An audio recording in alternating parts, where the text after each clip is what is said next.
Hey guys, I'm back with the next Left 4 Dead reading reaction with Bill's point of view now.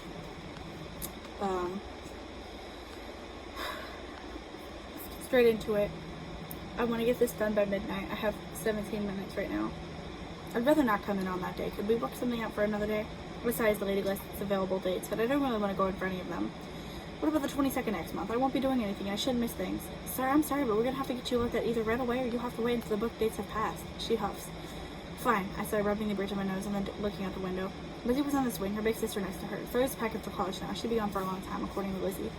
Just wait until you can find a date later that hasn't been booked. Okay, let me see here. Next thing you're down would be sometime next year. Is that okay for you? Yes, I smiled at myself. She rumbles on about how I need to visit a doctor regularly. I also need to work with Minnie, especially on days it hurts.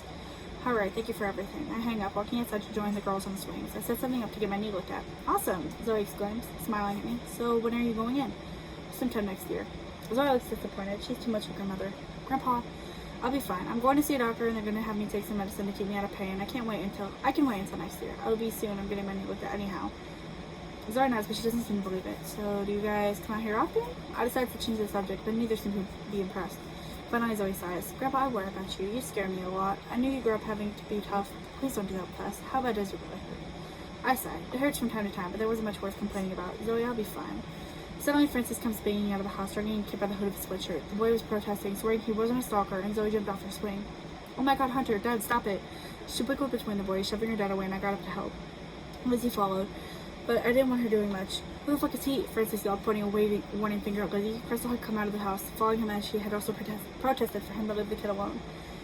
Zoe scowls at her dad. Why the fuck do you care? You were never a dad. Why do you care now? I was a dad, so but you are my daughter. You are not going to talk to me like that. Oh really? Just because you made me doesn't mean you're my dad. Where were you when I turned 18? Where were you when I graduated? Where were you when Lizzie needed you? Where Wade? Where were you? When Francis didn't answer, Zoe yelled louder. Where were you, Francis? Drinking with your friends? Doing illegal shit with your little boy group of wannabe gangsters? Zoe walks up to him, shoving him. She had tears in her eyes. Now walked over, trying to hold her back. Francis, you were never a dad. There's no love between you and your family. All you care about is yourself and what makes you happy. Fuck everyone else, right? But one day you're going to be alone. You'll realize you lost everything you took for granted, including your own goddamn family. You're disgusting. Thank God I'll be leaving soon. And with that, she turned around, taking the boy's hand and leaving. I heard them get into a car and I watched her drive by. Who does she think she is? Francis spits, talking to me like that. I glare at him. Yes, he's my son, but what just happened was fucked up. Francis, where were you that whole girl's life? That girl's whole life? Here, what do you mean? He answers, throwing his hands up. So I drank a couple times. Big deal, apparently to her. Crystal looked away, refusing to be a part of this. Then Lizzie was beside me, looking at her dad. He was out drinking. Francis looked at her in disgust. Mind your business, you little pussy. The audacity of him. Oh my god. I punched him and he fell to the ground before standing up again, preparing to fight back. I caught him by the throat and his eyes widened. What did I tell you? That only applies to Crystal. He sputters, gasping for air. I wasn't even choking him. He just wanted to be a baby. It applies to all of the women in this household, I growl, especially your own daughters. Never call her that again. Are we clear? Francis nods, but he looks terrified. I mean it, Francis. I'm tired of having to yell at you for this. I released him. I didn't raise you to behave that way. He sighs, taking deep breaths. Maybe I did have a stronger hold on him than I thought. Okay, geez, I'm sorry. Don't apologize to me. I nodded to Lizzie, who was clearly upset. Apologize to her. Francis looked over at her, and I could see he genuinely felt bad for being such an asshole. For now, he at least looked sorry he treated her that way. Oh, Lizzie. He takes another deep breath. Probably wondering what to say. Not problem. Good lord. If you're following along, I do make edits as I go, so it might change a little bit before you get this far. I'm sorry, I don't mean any of it. I know I said some awful things to you, but I really didn't mean any of it. Please forgive me before it's too late. It already is. She finally says, looking up at her dad. What? It's been too late for a while now. You've ruined things with me and Zoe too. You might be able to get better with Wade, but he's too old. Crystal opened her arms, and Lizzie ran over and hugged her. Crystal stroked Lizzie's hair, soothing her as she sobbed in her mother's arms. Francis, Crystal called. Francis looked hurt and angry at the same time. It wasn't fair. He didn't deserve to be mad. He was the one who messed up. This is why you should have been here when they were kids. You weren't there when they came to us with small things. Now you don't get to be there when they come to us with the bigger things. I was there for them through everything. Absolutely everything, I mean. Every heartbreak, illness, achievement. I was there to see Wade and Zoe graduate. I was there when they turned 18. I was there when Lizzie needed help with a boy. I was there for it all. Crystal's voice cracked, but she continued on bravely. Francis, you were out drinking. You missed so many memories and fun times just because you wanted to be drunk or hungover.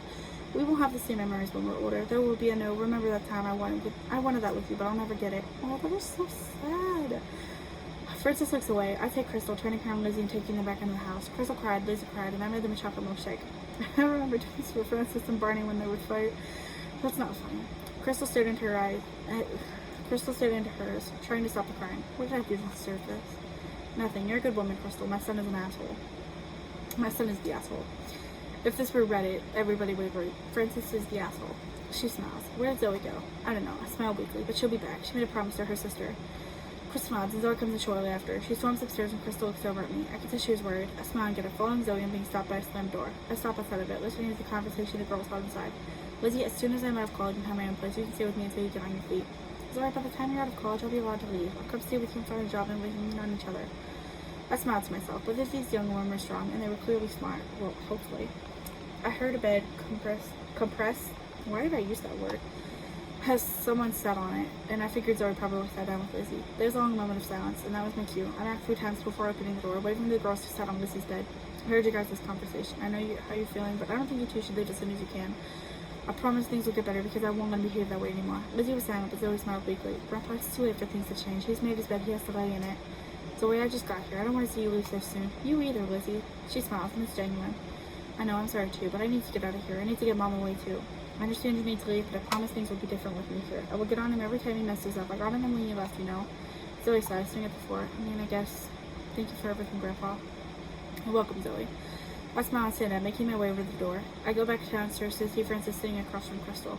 Hi, Dad, he said, refusing to meet my eyes. I was so disappointed in him. I couldn't believe the things I witnessed, and I couldn't believe I hadn't been told sooner. Frances, you must have a big time with your kids. I state, pulling at a chair and sitting down. He nods. I know, I learned that now. I wish I could change things, but it's far too late. Crystal and I are in agreement. He would never have along with his children or memories when he was older. Well, he would have memories, but they wouldn't be things he would reminisce on with his family. Frances, when we came inside, where exactly did you go? Crystal asks, and he refuses to look away from his water. Just the vortex. You seem to go there a lot, she observes, and he sighs. Look, it's where the gang and I meet up. It's got food and drink, good lighting, and excellent service. I can't not go hang out with my friends. Really? Zoe asks in the doorway. Because the vortex happens to be a strip club. Food and drink are the main attraction the women are. Frances doesn't look at us. Zoe, I'm not like that. Why are you doing this? Because you're a cheater. Who's Sandra? Ooh.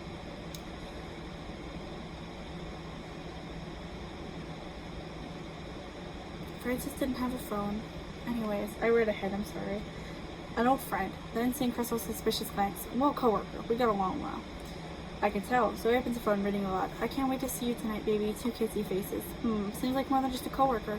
Or Ellie? She said, hey, baby, I had a lot of fun. You should come over more often. Winky face. Seems suspicious, doesn't it? Francis looks over, his eyes widening. Zoe, give me my phone. See, he didn't have a phone. When did this happen? He lunges forward, snatching it out of her hand and scrolling through the open conversations. These aren't anything. They hit on me. I don't like them like that. Zoe folds her arms, raising an eyebrow. Sure thing, Francis. Stop calling me that, he shouts, turning to her in rage. She calmly looks him in the eye as he threatens to punch her. What is wrong with you? He growls, glowering down at her. The same things that are wrong with you. And with that, she goes back upstairs. Slamming her door as Francis was left speechless. I sighed. It was getting late, but I knew Crystal would be hurt. I sat and comforted her as Francis probably went to see Sandra to tell her, and maybe even Ellie about what happened just now.